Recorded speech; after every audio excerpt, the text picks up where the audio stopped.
आइए आप सभी को बाबा विश्वनाथ की नगरी बनारस से दशरथ पुत्र श्री रामचंद्र की जन्मभूमि अयोध्या के एक सफर पे लेके चलते हैं। बनारस से अयोध्या का टिकट कंफर्म नहीं होने से मैं वाया मऊ होकर अयोध्या जाने का फैसला किया। तो सबसे पहले मैंने बनारस से मऊ के लिए लोकल ट्रेन पकड़ी। ये वीडियो आगे चल के बहुत ज्यादा इंटरेस्टिंग होने वाली है, तो प्लीज वीडियो के आखिर तक बने रहिएगा।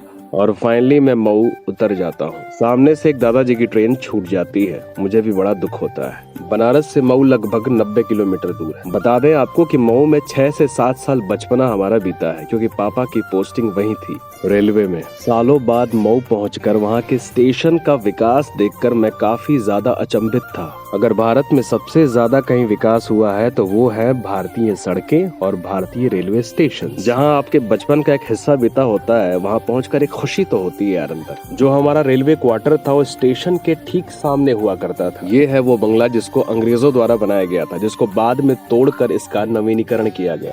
अभी मैं फिलहाल बंगले के पीछे आया हूँ, जहाँ एक भयावह सा दृश्य है। पीछे के सारे मकान खंडहर हो चुके थे और ये है वो मैदान जहाँ रामलीला होती थी। आज भी बंगले के सामने भौरी चोखा यानी बाटी चोखा का ठेला लगता है। इसके पीछे भी एक कहानी है। बचपन में एक ठेले से मैं भौरी चोखा लेने आया था। वहाँ पे एक लड़की थी, उसी लड़की ने मुझे भौरी चोखा दिया। बगल वाले एक भैया ने देख लिया, उन्होंने हल्ला कर दिया कि भैया इसका चक्कर चल रहा है भौरिया वाली के साथ। अयोध्या की ट्रेन आने में अभी 3 घंटे बाकी थे, तो मैंने सोचा कि चलो वेटिंग रूम में आराम कर लेते। तो मैं फर्स्ट फ्लोर पे एसी वाले वेटिंग रूम में चला गया। ऊपर जाते ही देखा भैया अलग वहाँ पे हॉरर सीन बना हुआ था। पूरा फर्स्ट फ्लोर खाली था। ऐसा लग रहा था कि अभी वेटिंग रूम का भी कंस्ट्रक्शन चल रहा है। पर्दे सारे उखड़े हुए, बेंच सारे खाली, और वॉशरूम तो भैया अलग डरावना था। ऐसा लग रहा था भैया वॉशरूम में कोई खींच न ले मुझको। तभी मैंने शीशे में अपनी शक्ल देखी और मैं डर गया। फटाक से डर के मारे आके मैं बेंच पर बैठ गया और सांसें गिनने लगा। तभी मेरी ट्रेन आ जाती और मैं उस भूतहे वेटिंग रूम से आजाद हो जाता हूँ। टिकट मैंने 3rd AC में लिया था, लेकिन RAC में था, जो कि अपग्रेड होकर 2nd AC में हो जाता है। मैं खुश था।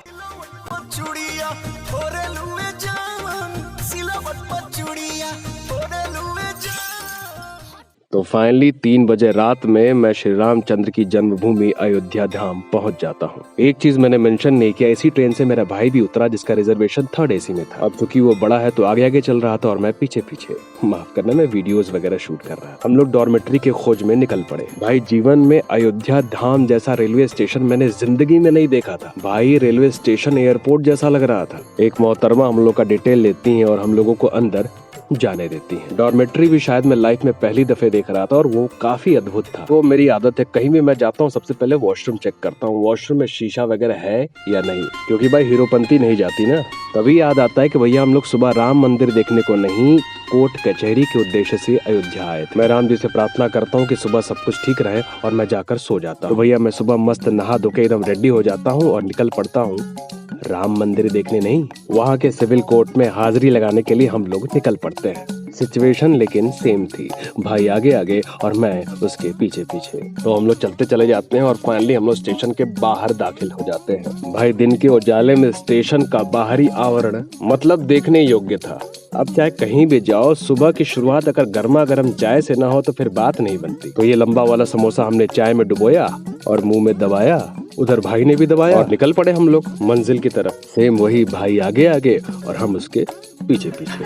भाई चप्पे चप्पे पर पुलिस फोर्स लगी थी। आगे जाकर मालूम चला भैया CM योगी जी आने वाले हैं। फिर हम लोग इलेक्ट्रिक बस में बैठ जाते हैं।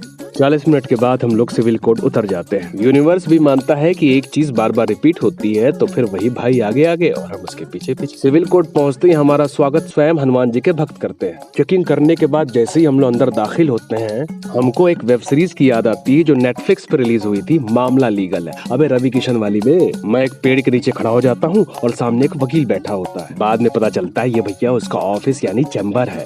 कहते हैं कोई भी धंधा भैया छोटा बड़ा नहीं होता। कोर्ट में चश्मे का व्यापार देखकर मैं हैरान था। जैसे ही मैं आगे बढ़ा, एक बंदर अपनी बीवी से पारिवारिक विवाद के चलते सजा काट रहा था।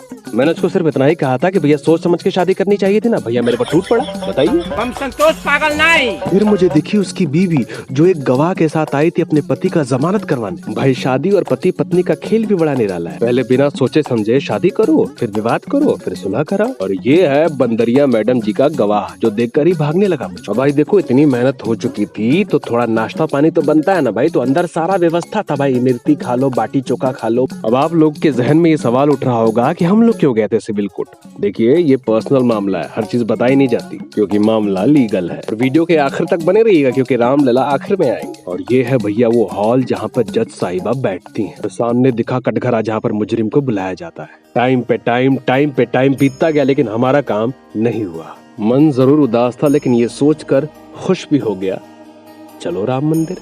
तो सबसे पहले हम लोग राम भक्त श्री हनुमान जी का दर्शन किए जो हनुमान गढ़ी नाम से विख्यात है। अयोध्या में हनुमान जी का ये मंदिर 10वीं शताब्दी से स्थित है। ये मंदिर शहर के सबसे महत्वपूर्ण मंदिरों नागेश्वर नाथ और राम मंदिर में से एक है। मतलब इस मंदिर में 76 सीढ़ियां लगी हैं। मतलब श्रद्धालुओं को 76 सीढ़ियां चढ़कर हनुमान जी का दर्शन प्राप्त होता है। जरा सोचिए 10वीं शताब्दी का मंदिर है ये। तो हनुमान जी का दर्शन प्राप्त करने के बाद अब वक्त हो चला था राम मंदिर की तरफ कूच करने का। मतलब हनुमानगढ़ी से राम मंदिर बिल्कुल बगल में ही, और हम इस वक्त खड़े हैं राम मंदिर के प्रवेश द्वार पर। तो चलिए भाइयों अंदर प्रवेश करते हैं। लेकिन मैं अंदर जाते ही थोड़ा कंफ्यूज हो गया था कि एंट्री कहाँ से। तो एक ऑफिसर से पूछने के बाद उन्होंने बताया कि भाई एंट्री बैक साइड से है। मतलब मैं बिल्कुल अपोजिट चल रहा था जहाँ से लोग एग्जिट करते हैं। मतलब अगर आपको चलने में भी दिक्कत है तो यहाँ व्हील चेयर की सुविधा उपलब्ध है। तो सबसे पहले मुझे हाई सिक्योरिटी का सामना करना पड़ता है जो साक्षात हनुमान जी के दूत कर रहे थे। सबसे पहले मेरा बैग स्कैन कर लिया जाता है।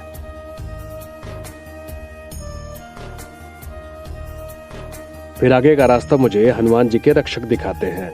जैसे जैसे मंदिर करीब आता जा रहा था सबसे पहले मैंने अपना जूता उतारा। अब राम मंदिर में तो फोन अलाउड है नहीं, लेकिन अगर आप राम लल्ला के साथ फोटो वगैरह लेना चाहते हैं तो वहाँ पर राम जी की एक फोटो तस्वीर लगी हुई है। तो हमने भी लाइन लगा लिया कि भैया एक वीडियो मिल जाए राम जी के साथ। तो फाइनली मेरा टर्न आ गया और मैं नीचे बैठ गया। ये जो दादी जी दिख रही हैं इन्होंने कुछ साउथ की भाषा में मुझको कहा, मुझे समझ नहीं आया और मैं आगे बढ़ गया। अब हम आगे बढ़ चले थे बैग और फोन जमा करने। तभी मस्तक पर राम जी का तिलक लगाए 2 श्रद्धालु दिख गए जो बहुत सुंदर लग रहे थे। फाइनली मैं मंदिर के बहुत ज्यादा करीब आ गया था लेकिन फोन आगे नहीं ले जा सकता था। वो देखिए सामने दिख रहा है मंदिर, लेकिन फोन स्ट्रिक्टली नॉट अलाउड। तो फोन और बैग लॉकर में जमा कर लिया जाता है। तो फाइनली राम जी का दर्शन करने के बाद मुझे अपना फोन और बैग मिल जाता है और सभी वेटिंग हॉल में आराम फरमा रहे थे तो हमने भी थोड़ा सा आराम फरमा लिया। और हाँ, मंदिर परिसर में अगर आपके साथ कोई हेल्थ इशू होती है तो सामने मुफ्त इलाज भी हो जाता है। तो भैया मैंने प्रसाद ग्रहण किया और एक सेल्फी राम मंदिर के साथ खिंचवाई। अब वक्त हो चला था राम मंदिर से विदा लेने का, तभी हनुमान जी के दूत ने मेरे फोन पर अटैक कर दिया। मतलब अगर वहां पे सिक्योरिटी गार्ड्स नहीं होते तो हनुमान जी के दूत हमारा फोन लेके भैया पता नहीं कहाँ चले गए होते। मैंने राम जी का अनुसरण किया, धन्यवाद किया। यार असली श्रद्धालु कौन होते पता है? जो जीवन अपना राम नाम पर न्यौछावर कर देते हैं। जैसे ये महानुभाव को देखिए आप। मतलब दिल से ऐसे संतों को कोटि कोटि नमन है भाई। मतलब अपना संपूर्ण जीवन राम नाम पे न्यौछावर कर देना भाई, ये सबके बस की बात नहीं होती है। क्योंकि भाई धर्म मानने से ज्यादा निभाना पड़ता है। राम के आदर्शों पे चलना होता है, उनका अनुसरण करते रहना होता है। आखिर में दिल थोड़ा सा भावनात्मक हो चुका था। दर्शन करने के बाद हमने किया थोड़ा सा भोजन क्योंकि सुबह से हमने कुछ भी नहीं खाया था। फिर हम पहुंच गए अयोध्या धाम रेलवे स्टेशन। मतलब अपने इतिहास में हमने ऐसा सुंदर स्टेशन आज तक नहीं देखा। हमने एसी वेटिंग रूम में 20 रुपए प्रति घंटे के चार्ज से आराम फरमाया। वेटिंग रूम में भीड़ बढ़ती ही जा रही थी। उधर मेरी बनारस वाली ट्रेन का वक्त हो चला था। फाइनली मेरी बनारस वाली ट्रेन का आगमन होता है और मेरे इकोनॉमी क्लास का डिब्बा सामने आ जाता है M2। भाई ट्रेन के अंदर भी एक डरावना माहौल फैला हुआ था। अब बनारस टू अयोध्या का ये व्लॉग अपने आखिरी चरण में पहुंच चुका था। उम्मीद करता हूं आपको ये व्लॉग पसंद आया होगा। अपने दोस्तों को शेयर करना मत भूलना। वक्त है विदा लेने का। जय श्री राम।